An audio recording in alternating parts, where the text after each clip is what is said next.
आप भी एक नए इन्वेस्टर हैं और सोच रहे हैं कि इन्वेस्टिंग कैसे शुरू करें या किस स्टॉक में पैसा लगाएं, तो ये वीडियो आपके लिए है। अगर आपके दिमाग में भी ये क्वेश्चन है कि कौन से स्टॉक्स में इन्वेस्ट करूं, क्या म्यूचुअल फंड सही है या स्टॉक्स, कौन सेक्टर का स्टॉक सेलेक्ट करूं, कहां से शुरू करूं, दोस्तों डोंट वरी, हम ये सब आपको स्टेप बाय स्टेप समझाएंगे। इन्वेस्टिंग कोई रॉकेट साइंस नहीं है, ये सिर्फ थोड़ा रिसर्च और स्मार्ट डिसीजन मेकिंग की बात है। हेलो दोस्तों, वेलकम टू फिनटेक वेदा। आज हम आपको इंट्रोड्यूस करेंगे टॉप 10 स्टॉक्स जो न्यू इन्वेस्टर्स के लिए एक स्ट्रॉन्ग स्टार्टिंग पॉइंट हो सकते हैं। ये स्टॉक अलग अलग सेक्टर्स में हैं, जैसे technology, finance, renewable energy, EV and pharmaceutical, जो इंडिया के ग्रोथ स्टोरी का मेजर पार्ट हैं। और सबसे ज़रूरी बात, ये स्टॉक्स फंडामेंटली स्ट्रॉन्ग हैं और इनका फ्यूचर ग्रोथ पोटेंशियल अमेजिंग है। आपको बताएंगे कि क्यों ये स्टॉक्स आपके पोर्टफोलियो में होने चाहिए, उनका बिजनेस मॉडल, फाइनेंशियल हेल्थ और फ्यूचर आउटलुक के बारे में भी बात करेंगे। रिमेंबर, स्टॉक मार्केट एक मैराथन है, रेस नहीं। तो अगर आप अपनी फाइनेंशियल जर्नी को नेक्स्ट लेवल तक ले जाना चाहते हैं तो वीडियो को एंड तक देखिए और अपने दोस्तों के साथ भी शेयर करें। हाँ, एक और बात, ये वीडियो का फर्स्ट पार्ट है जिसमें हम 5 स्टॉक्स के बारे में डिस्कस करेंगे, बाकी के 5 स्टॉक्स पार्ट 2 में। ये वीडियो सिर्फ लर्निंग पर्पस के लिए है, कोई बाय और सेल रिकमेंडेशन नहीं है। चलिए शुरू करते हैं। First stock is ACE, India की leading construction equipment manufacturing company है। यह primarily cranes, material handling equipment और एग्रीकल्चर इक्विपमेंट में स्पेशलाइज्ड है। यह कंपनी इंफ्रास्ट्रक्चर और कंस्ट्रक्शन सेक्टर में की रोल प्ले करती है, जो इंडिया की फास्ट ग्रोइंग इकोनॉमी के लिए बैकबोन की तरह काम करता है। कंपनी का बिजनेस मॉडल डाइवर्सिफाइड है, core focus construction and material handling equipment पे है। एग्रीकल्चर इक्विपमेंट्स, ट्रैक्टर्स और अन्य मशीन के मैन्युफैक्चरिंग में भी कंपनी एक्टिव है। रेंटल सर्विसेज, अपने इक्विपमेंट को रेंट पे देना और उससे रिकरिंग रेवेन्यू जनरेट होता है। कंपनी का प्राइमरी फोकस इंडिया पर है, जहां रियल एस्टेट और इंफ्रास्ट्रक्चर सेक्टर तेजी से ग्रो कर रहे हैं। कंपनी गवर्नमेंट इनिशिएटिव जैसे स्मार्ट सिटी मिशन और हाईवे प्रोजेक्ट से प्रॉफिट उठा रही है। कंपनी ने अपने एक्सपोर्ट्स को बढ़ाने पर भी फोकस किया है एंड आज कंपनी 37 कंट्रीज में एक्सपोर्ट करती है। चलिए अब रेवेन्यू को देखते हैं। रेवेन्यू में क्रेन से लगभग 72.3% आता है, कंस्ट्रक्शन इक्विपमेंट से लगभग 13%, एग्रीकल्चर इक्विपमेंट से लगभग 8% एंड मटेरियल एंड हैंडलिंग से लगभग 6% आता है। अब हम कंपनी के फाइनेंशियल हेल्थ को चेक करते हैं। मार्केट कैप कंपनी का 16,000 है, जो एक स्मॉल कैप कंपनी है जिसमें ग्रोथ के पोटेंशियल ज़्यादा होते हैं। कंपनी का 52 वीक हाई 1695 है एंड लो 855 है। अभी स्टॉक का प्राइस अप्रॉक्सीमेट अपने हाई से 20% डाउन है। कंपनी का ROE 30.6 है, जो शेयर होल्डर के लिए वैल्यू क्रिएशन दिखाता है। कंपनी का ROE 42% है, जो बताता है कि कंपनी अपने कैपिटल का अच्छा इस्तेमाल कर रही है। कंपनी का PE 43.7 है, जो इंडस्ट्री PE 41.6 के आसपास है, मीन्स शेयर ज़्यादा महंगा नहीं है। पैग रेशियो 1.03 है, जो बताता है कि कंपनी फेयर वैल्यू पे ट्रेड कर रही है। डेट टू इक्विटी रेशियो 0.08 है, यानी कंपनी के ऊपर बहुत कम कर्ज है और फाइनेंशियली कंपनी काफ़ी स्ट्रॉन्ग है। चलिए अब हम देखते हैं कि कंपनी ने अपने इन्वेस्टर को कितना रिटर्न्स बना के दिया है। कंपनी का प्रॉफिट ग्रोथ TTM में 56%, 3 इयर्स में 63% और 5 साल में 43% है। कंपनी ने अपने इन्वेस्टर को मालामाल किया है। अगर हम सेल्स ग्रोथ की बात करें तो कंपनी ने ईयर ऑन ईयर बेसिस पे अच्छे से ग्रो किया है। कंस्ट्रक्शन और रियल एस्टेट सेक्टर का साइक्लिक नेचर ACE के रेवेन्यू पर असर डाल सकता है। डोमेस्टिक और इंटरनेशनल मार्केट्स में कंपटीशन बढ़ रहा है। स्टील और अन्य रॉ मटेरियल के प्राइस फ्लक्चुएशन से मार्जिन पर दबाव पड़ सकता है। कंपनी का फ्यूचर आउटलुक कैसा है और हमें क्यों इन्वेस्ट करना चाहिए? इंडियन गवर्नमेंट की इंफ्रास्ट्रक्चर इनिशिएटिव्स जैसे भारत माला प्रोजेक्ट और स्मार्ट सिटी मिशन से ACE को सीधा फायदा मिलेगा। इंटरनेशनल मार्केट में एक्सपेंशन ACE के लिए रेवेन्यू डाइवर्सिफिकेशन का जरिया बन सकता है। इंडिया का कंस्ट्रक्शन और रियल एस्टेट सेक्टर अगले 10 सालों में डबल होने की संभावना है, जिससे ACE को स्ट्रॉन्ग डिमांड मिलेगी। ACE एक ग्रोथ ओरिएंटेड कंपनी है जो इंडियन इंफ्रास्ट्रक्चर और कंस्ट्रक्शन बूम का एडवांटेज ले सकती है। फाइनेंशियली स्ट्रॉन्ग है और रीजनेबल वैल्यूएशन पे मिल रही है। लॉन्ग टर्म इन्वेस्टर के लिए ये एक प्रॉमिसिंग बेट हो सकती है। Second company is Venice pipe and tubes. ये एक स्पेशलाइज्ड स्टेनलेस स्टील पाइप्स और ट्यूब्स मैन्युफैक्चरिंग कंपनी है। वेनिस पाइप तेजी से ग्रो करने वाली एक स्मॉल कैप कंपनी है। चलिए अब हम कंपनी का बिजनेस मॉडल समझते हैं। वेनिस पाइप का बिजनेस मॉडल निश मार्केट पर आधारित है।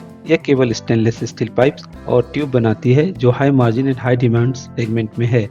कंपनी सीमलेस और वेल्ड पाइप्स मैन्युफैक्चर करती है। कंपनी का value additions, high customisations and premium category को सर्व करना है। कस्टमर बेस की अगर हम बात करें तो कंपनी लार्ज इंडस्ट्रियल प्लेयर्स और B2B कस्टमर को टारगेट करती है। डोमेस्टिक और इंटरनेशनल दोनों मार्केट में कंपनी सर्व करती है। अब हम कंपनी के बिजनेस ऑपरेशन को समझते हैं। वेनस पाइप का डोमेस्टिक मार्केट इंडिया के इंडस्ट्रियल ग्रोथ पर डिपेंड करता है। कंपनी की major sales oil and gas, pharma और केमिकल सेक्टर से आती है। गवर्नमेंट की मेक इन इंडिया और इंफ्रास्ट्रक्चर ग्रोथ पॉलिसी से इसे फायदा हो रहा है। इंटरनेशनल ऑपरेशन में भी कंपनी अच्छा कर रही है। 25 प्लस देशों में अपना एक्सपोर्ट करती है। अगर हम कंपनी के रेवेन्यू की बात करें तो सीमलेस पाइप से 59%, वेल्ड पाइप से 38% एंड अदर से 3% आता है। चलिए अब हम कंपनी का फाइनेंशियल हेल्थ चेक करते हैं। कंपनी का मार्केट कैप 3000 है, जो कि एक स्मॉल कैप कंपनी है। कंपनी का 52 वीक हाई 2490 एंड लो 1371 है। अभी स्टॉक अपने हाई से 40% डिस्काउंट पे मिल रहा है। कंपनी का ROE 13.6% है, जो शेयर होल्डर के लिए वैल्यू क्रिएशन दिखाता है। कंपनी का ROCE 28.4 है, जो एफिशिएंट कैपिटल यूटिलाइजेशन का संकेत देता है। कंपनी का PE 31 है, जो इंडस्ट्री PE 26.6 के आसपास है। मीन्स शेयर ज़्यादा महंगा नहीं है। पैग रेशियो 1 से कम है, 0.36, जो बताता है कि कंपनी अंडर वैल्यू है। डेट टू इक्विटी रेशियो 0.37 है, यानी कंपनी के ऊपर बहुत कम कर्ज है, जो फाइनेंशियली मजबूत बताता है। चलिए अब देखते हैं कि कंपनी ने अपने इन्वेस्टर को कितना रिटर्न बना के दिया है। कंपनी का प्रॉफिट ग्रोथ TTM में 60%, 3 साल में 54% और 5 साल में 87% है। कंपनी ने अपने इन्वेस्टर को मालामाल किया है। सेल्स ग्रोथ की बात करें तो कंपनी ने कंसिस्टेंट सेल ग्रोथ दिखाया है। अब हम रिस्क को समझते हैं। स्टेनलेस स्टील रॉ मटेरियल पर हैवी डिपेंडेंसी, जिसके प्राइस फ्लक्चुएशन कर सकता है। डोमेस्टिक और global stainless steel pipe manufacturers से इंटेंस कंपटीशन। स्टील और इंफ्रास्ट्रक्चर इंडस्ट्रीज का साइक्लिकल नेचर रेवेन्यू पर असर डाल सकता है। एक्सपोर्ट रेवेन्यू पर ज़्यादा dependency global market slow down के दौरान रिस्की हो सकती है। चलिए हम समझते हैं कि हमें क्यों इस कंपनी में इन्वेस्ट करना चाहिए। मेक इन इंडिया और इंफ्रास्ट्रक्चर प्रोजेक्ट वेनस पाइप की ग्रोथ को सपोर्ट करेंगे। एक्सपोर्ट्स मार्केट में तेजी से एक्सपेंशन कंपनी के लिए स्टडी रेवेन्यू ग्रोथ का सिग्नल है। एडवांस्ड मैन्युफैक्चरिंग कैपेबिलिटीज और प्रोडक्ट इनोवेशन वेनस को इंडस्ट्री लीडर बना सकते हैं। Oil and gas, pharma and chemical industry में स्टेनलेस स्टील की डिमांड लगातार बढ़ रही है। वेनस पाइप एंड ट्यूब्स एक फास्ट ग्रोइंग निश फोकस्ड कंपनी है। स्ट्रॉन्ग फाइनेंशियल्स और प्रोमिसिंग ग्रोथ आउटलुक के साथ ये लॉन्ग टर्म इन्वेस्टर के लिए एक अच्छा पिक हो सकता है, लेकिन रॉ मटेरियल और कंपटीशन रिलेटेड रिस्क को ध्यान में रखना जरूरी है। ओलेक्ट्रा गिल लिमिटेड इंडिया की leading electric mobility solution provider है। यह कंपनी प्राइमरली इलेक्ट्रिक बसेस और कंपोजिट इंसुलेटर्स मैन्युफैक्चरिंग में स्पेशलाइज्ड है। एस्टेब्लिश्ड इन 2000, यह mega engineering and infrastructure limited का हिस्सा है। अब कंपनी के बिजनेस मॉडल को समझते हैं। ओलेक्ट्रा EV रिवॉल्यूशन में एक मेजर प्लेयर है, जो पर्यावरण के अनुकूल ट्रांसपोर्टेशन सॉल्यूशन प्रदान करता है। इलेक्ट्रिक बसेस का डिजाइन, डेवलपमेंट और प्रोडक्शन, प्लस कंपोजिट इंसुलेटर जो पावर ट्रांसमिशन और डिस्ट्रीब्यूशन सेक्टर में प्रयोग किए जाते हैं। Revenue streams EV segments, composite insulators, maintenance and after sale service है। लॉन्ग टर्म कॉन्ट्रैक्ट्स, गवर्नमेंट और प्राइवेट ऑपरेटर के साथ long term contracts, electric buses को लीज पर देना, जिससे रिकरिंग इन रेवेन्यू आता है। अब हम कंपनी के बिजनेस ऑपरेशंस को समझते हैं। ओलेक्ट्रा का मुख्य फोकस इंडियन EV मार्केट पर है। मेजर क्लाइंट्स में राज्य सरकारें और पब्लिक ट्रांसपोर्ट ऑपरेटर शामिल हैं। Faster adoption and manufacturing of hybrid and electric policies का कंपनी को बड़ा लाभ हुआ है। 2023 में ओलेक्ट्रा ने करीब 5800 इलेक्ट्रिक बसेस डिलीवर की हैं। अब अगर हम रेवेन्यू ब्रेकअप की बात करें तो EV सेगमेंट से करीब 87.5% एंड कंपोजिट इंसुलेटर से लगभग 12.5% रेवेन्यू जनरेट होता है। अब हम कंपनी के फाइनेंशियल हेल्थ को चेक करते हैं। कंपनी का मार्केट कैप 10,000 है, जो कि एक स्मॉल कैप कंपनी है। कंपनी का 52 वीक हाई 2222 एंड लो 1242 है। अभी कंपनी अपने हाई से अप्रॉक्सीमेट 43% डिस्काउंट पे मिल रहा है। कंपनी का ROE 8.77 है, जो कम है। कंपनी ह्यूज कैपेक्स एक्सपेंशन कर रही है। कंपनी का शेयर लास्ट 1 ईयर में ऑलमोस्ट कोई रिटर्न नहीं दिया है। ROCE 14.8 है, जो एफिशिएंट कैपिटल यूटिलाइजेशन का संकेत देता है। कंपनी का PE 91, जो स्लाइटली प्रीमियम वैल्यूएशन दर्शाता है, लेकिन ग्रोथ प्रोस्पेक्ट को जस्टिफाई करता है। पैग रेशियो 2 से ज़्यादा यानी 1.96 है। ग्रोथ पोटेंशियल के हिसाब से वैल्यूएशन फेयर है। डेट टू इक्विटी रेशियो 0.19, यानी कि कंपनी के ऊपर बहुत कम कर्ज है, जो इसे फाइनेंशियली मजबूत बनाता है। चलिए अब हम देखते हैं कि कंपनी ने अपने इन्वेस्टर को कितना रिटर्न बना के दिया है। कंपनी का प्रॉफिट ग्रोथ टीटीएम में 45%, 3 साल में 112% एंड 5 साल में 47% है। कंपनी ने अपने इन्वेस्टर को मालामाल किया है। सेल्स ग्रोथ की बात करें तो कंपनी ने ऑन एन एवरेज 30% के ऊपर से ग्रो किया है, जो कि काफ़ी अच्छा है। अब हम कंपनी में रिस्क इन्वॉल्वमेंट को भी देख लेते हैं। बैटरीज और की कंपोनेंट की कीमतें ग्लोबल सप्लाई चेन डिसरप्शन के कारण बढ़ सकती है।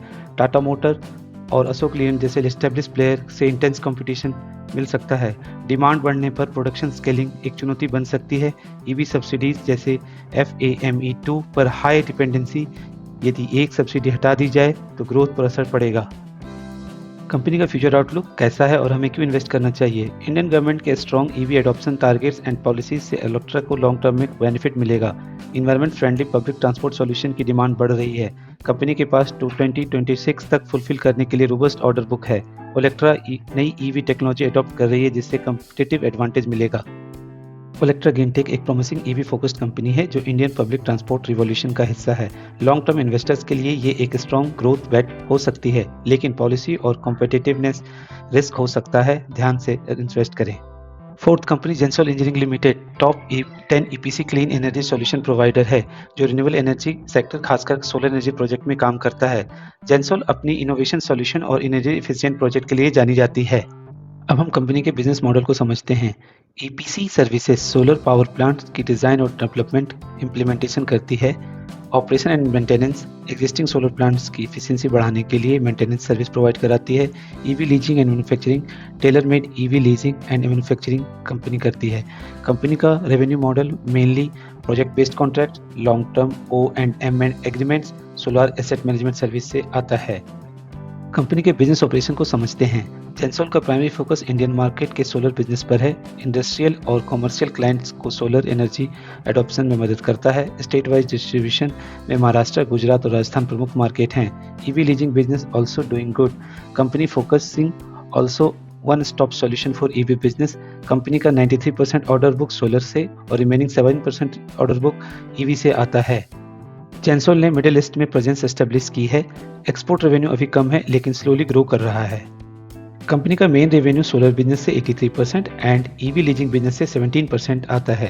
अब हम कंपनी के फाइनेंशियल हेल्थ को चेक करते हैं। कंपनी का मार्केट कैप अप्रोक्सीमेट 2700 है, जो एक स्मॉल कैप कंपनी है। कंपनी का 52 वीक हाई 1377 एंड लो 710 है। अभी स्टॉक अपने हाई से अप्रोक्सीमेट 50% डिस्काउंट पे मिल रहा है। कंपनी का ROE 20% है। कंपनी का शेयर प्राइस लास्ट 1 ईयर में ऑलमोस्ट कोई रिटर्न नहीं दिया है। कंपनी का ROCE 14.3% है, जो इफिशिएंट कैपिटल यूटिलाइजेशन का संकेत देता है। कंपनी एंड इंडस्ट्री का PE 33.6 है, मींस शेयर ज़्यादा महंगा नहीं है। पैग रेशियो 1 से कम 0.65 है, यानी ग्रोथ पोटेंशियल के हिसाब से अंडर वैल्यू है। डेट टू इक्विटी रेशियो 2.33, यानी कंपनी के ऊपर बहुत कर्जा है।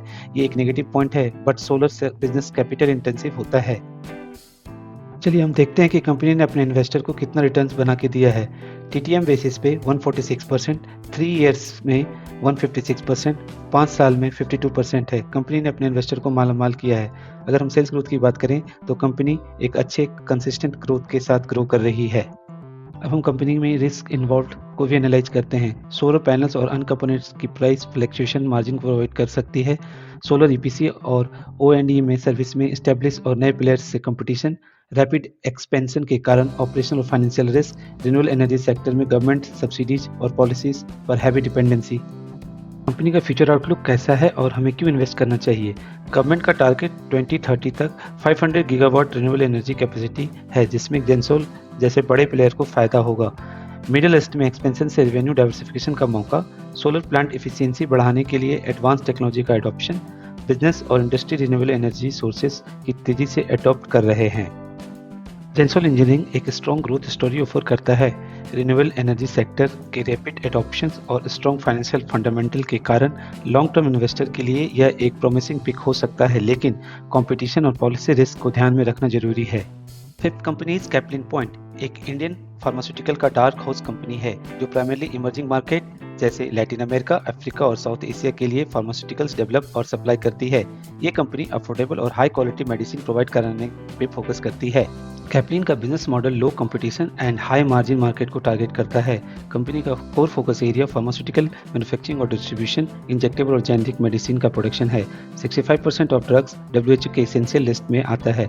कंपनी का बिजनेस मॉडल काफ़ी यूनिक है। इमर्जिंग मार्केट में प्रेजेंस जहां large pharmaceutical companies come active होती है, सप्लाई चेन को कंट्रोल करने के लिए डायरेक्ट टू फार्मेसी मॉडल अपनाया। ये company vertically fully integrated pharma company है।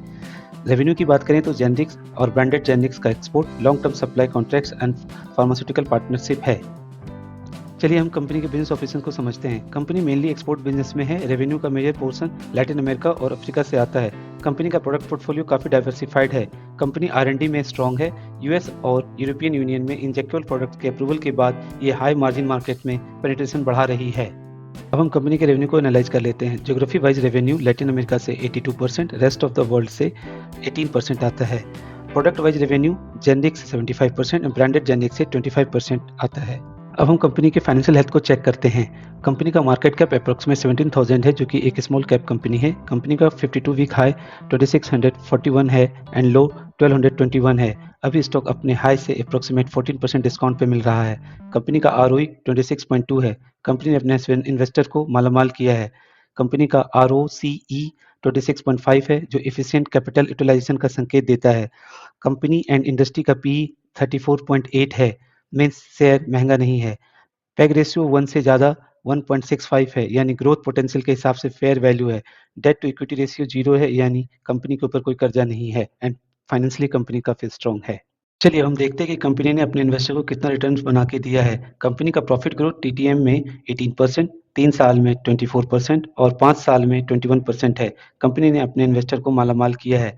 सेल्स ग्रोथ की बात करें तो कंपनी का median sales growth 23% of last 5 years है। चलिए हम रिस्क को एनालाइज कर लेते हैं। रेवेन्यू हैवीली लैटिन अमेरिका और अफ्रीका पर डिपेंडेंट है, जिससे ज्योग्राफिकल डाइवर्सिफिकेशन की कमी है। इमर्जिंग मार्केट के कारण करेंसी फ्लक्चुएशंस का असर हो सकता है। डेवलप्ड मार्केट्स US और EU में स्ट्रॉन्ग रेगुलेशन का पालन करना चुनौती हो सकता है। जेनेरिक फार्मास्यूटिकल्स में बढ़ती कंपटीशन मार्जिन को इम्पैक्ट कर सकती है। कंपनी का फ्यूचर आउटलुक कैसा है और हमें क्यों इन्वेस्ट करना चाहिए? US FDA अप्रूवल से डेवलप्ड मार्केट में ग्रोथ पोटेंशियल बढ़ा है। लैटिन अमेरिका और अफ्रीका में कंपनी का मजबूत फुटहोल्ड है। Financially stable company with high profitability. Caplin का प्रोडक्ट पाइपलाइन स्ट्रॉन्ग है, जिससे रेवेन्यू ग्रोथ सस्टेनेबल है। इंजेक्टेबल और स्पेशल प्रोडक्ट में फोकस, जिससे लॉन्ग टर्म प्रॉफिटेबिलिटी बढ़ेगी।